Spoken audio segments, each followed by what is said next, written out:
toza na esengo ya koyamba président interfédéral ya Mai-Ndombe na kati ya fédération na biso ya Équateur.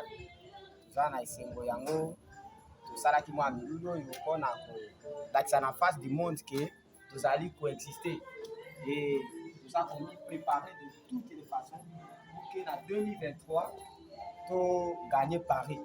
Vraiment toza na esengo mingi toza ko remercier chef de l'État et sans pour autant oublier président national na biso Augustin Kibasa Maliba. Tozali kotindela ye bambote place ya azali et tozali pona 2023 UDPS oui vous allez pendant 2023 alors nini tindi ndeko Kibasa à soutenir chef de l'État Fatou Beton.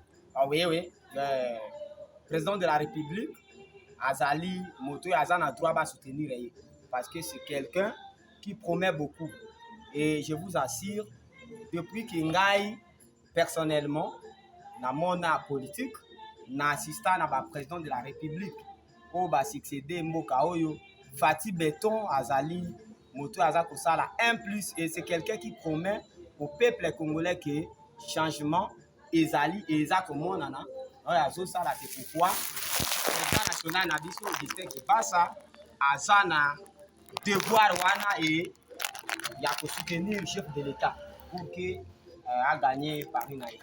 Namoni ba insigne ba logo nyonso ndenge moko alors ni tokoye bate o UDPS Kibasa pe UDPS o ekambami na mwana mboka Kabundu wa Kabundu différence ya bino mbale UDPS ya mbale tokoye bango ndenge mpona moni ba insigne nyonso ndenge moko.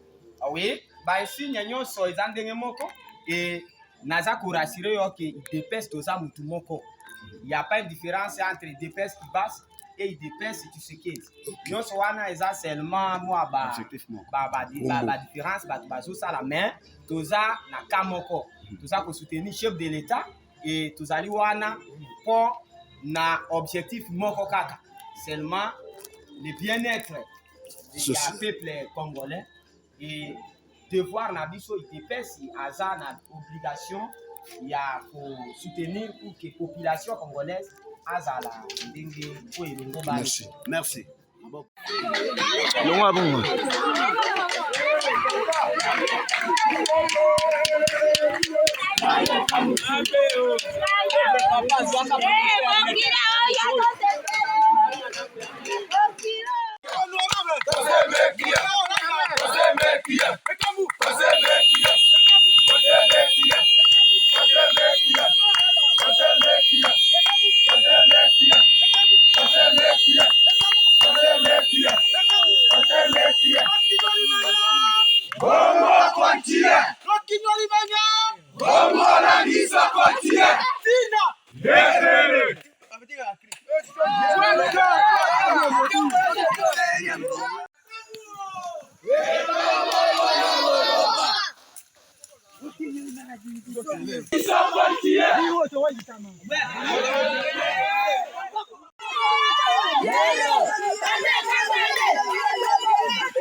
Yo bien moto iboronde.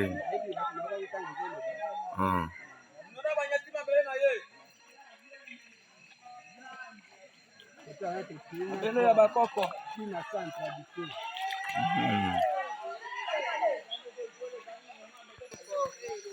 kokela mpe moto oto lumona basaki kokela tumbolo ya bamoto ebi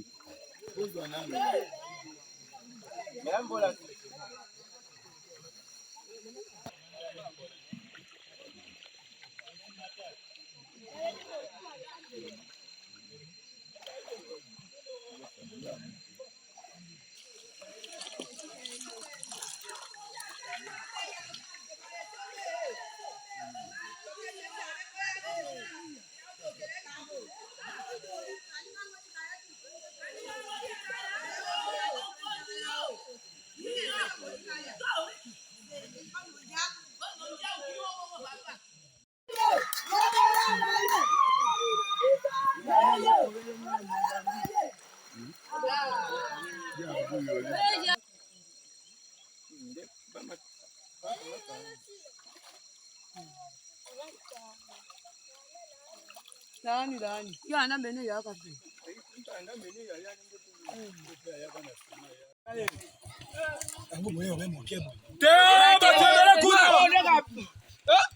Équipe d'Aken Mokebo.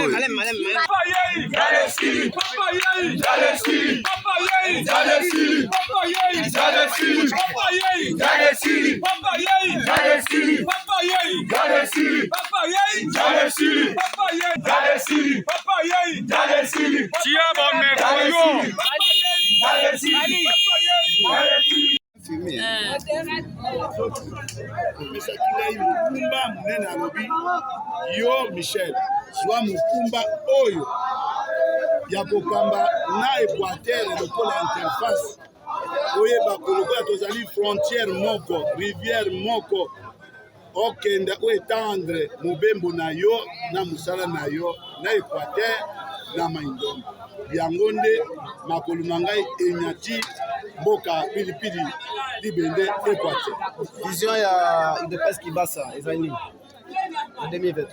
Biso bayo UDPS Kibasa tozali kobatela moko ya kombo UDPS oyo azali na ngwende na mikolo oyo tozali na yango ezali Monsieur Félix Antoine Tshisekedi, moko membre ya biso ya UDPS oyo azwi pouvoir ya kokanga mboka ya République démocratique du Congo. Yango ozali komona présence ya biso UDPS na kati na mboka ya Congo démocratique. Bana Équateur nazali kopesa bango d'abord ngonya lolenge bayambaki ngai mpe nazali kolendisa bango ete mokonzi na mboka Félix Tshisekedi azali kolanda nyonso ezali koleka na Équateur na bokebi nyonso. Félix Tshisekedi abosani Équateur te, azali komilengela mikolo ezali koya makolo na ye konyata na mbandaka mpe bana mbandaka boyamba ye na esengo mpe kopesa bapasi na bino badesidrata nyonso oyo ezali kotungisa bino bongo akoyeba kopesa biso biyano. Elike na biso ete bana mbandaka nazali kopesa bango bakangama na UDPS, bazala na UDPS, basanrole na UDPS, yango ezali parti ya mokonzi yango. Ah, bapesa motumba ya kokamba etuka ya Maindombe. Territoire ya Kiri ezali penza enclavé, banzela mabe, nayebi te osala mosala yango ndenge nini. Merci na mutuna na yo. Soki lelo tozali na politique mingi baleki baene na biso liboso bayebaki kotala pasi ya peuple. Pasi ya peuple ezali eloko ya liboso banzela oyo ezali kokamba mboka lokola territoire ya Kiri ezalaka na tango ya kala. Moto azali na Kiri vers Mbandaka ezali 300 km akobana na tongo na poko akomi na mboka Mbandaka. Ateki bolamu na ye, production na ye, kasi lelo oyo na mikolo tozali Kiri Mbandaka esila kokata na nzela ezalaka te. Yango nde moko ya sango na komemela bakonzi ya mboka, moko ya basango ekoleka liboso na autorité morale na biso Kibasa Maliba ye ngeneneke na biso na kati ya gouvernement akoloba epai na mokonzi po ete tozala lisusu na baliste ya baterritoire oyo ezali na souffrance koleka te biso tomona tosepela lokola baterritoire parce que tozali na kati ya RDC ngai nde napesi bino merci. Une cinquantaine de minutes de traversée. L'équipe de l'honorable Michel Ekambo arrive de l'autre rive pour continuer son voyage. C'est à suivre. L'équipe provient du village Imengue, village natal de l'honorable Michel Ekambo. C'est à suivre au cours de nos prochaines images.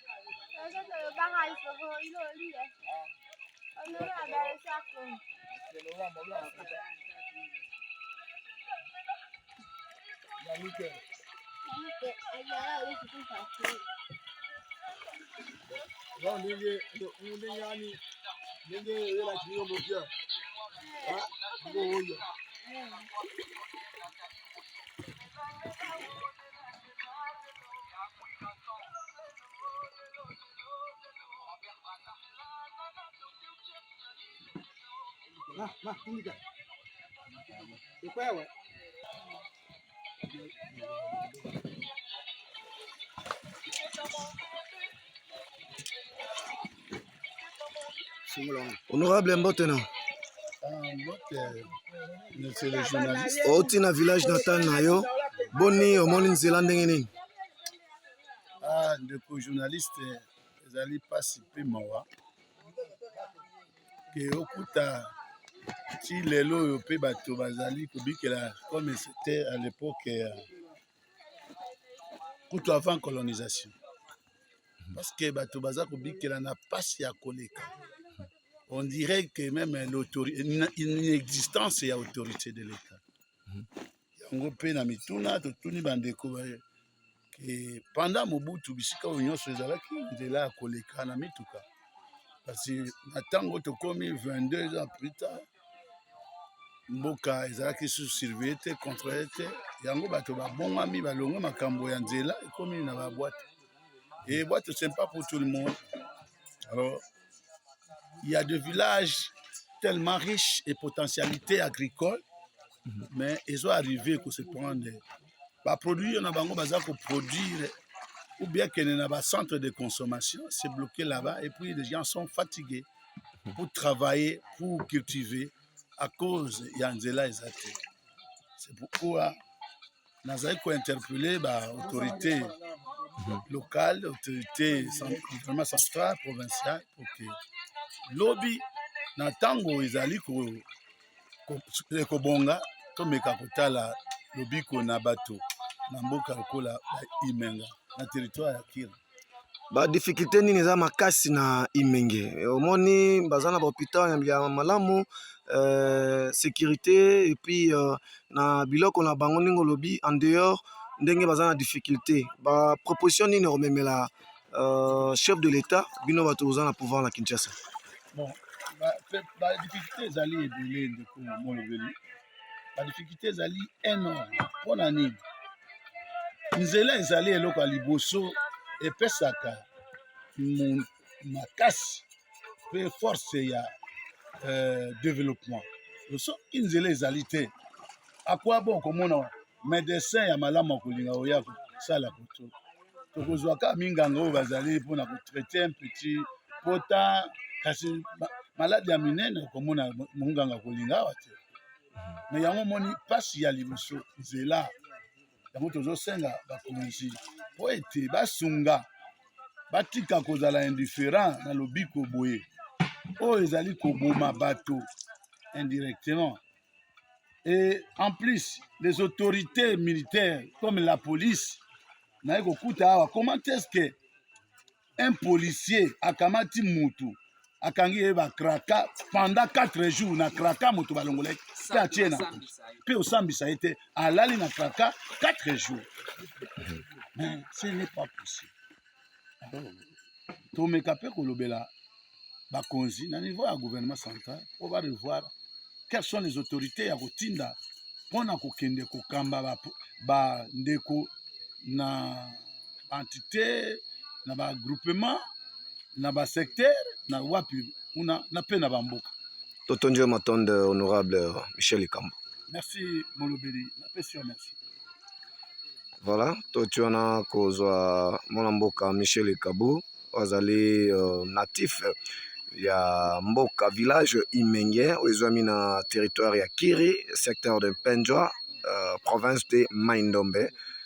Boyoki bino moko ba difficulté bandeko baza nango, je crois que chef de l'État Félix Antoine Tshisekedi Tshilombo a kozwa yango pe akomemela bango solution na mambe oyo bazali na yango bosenga.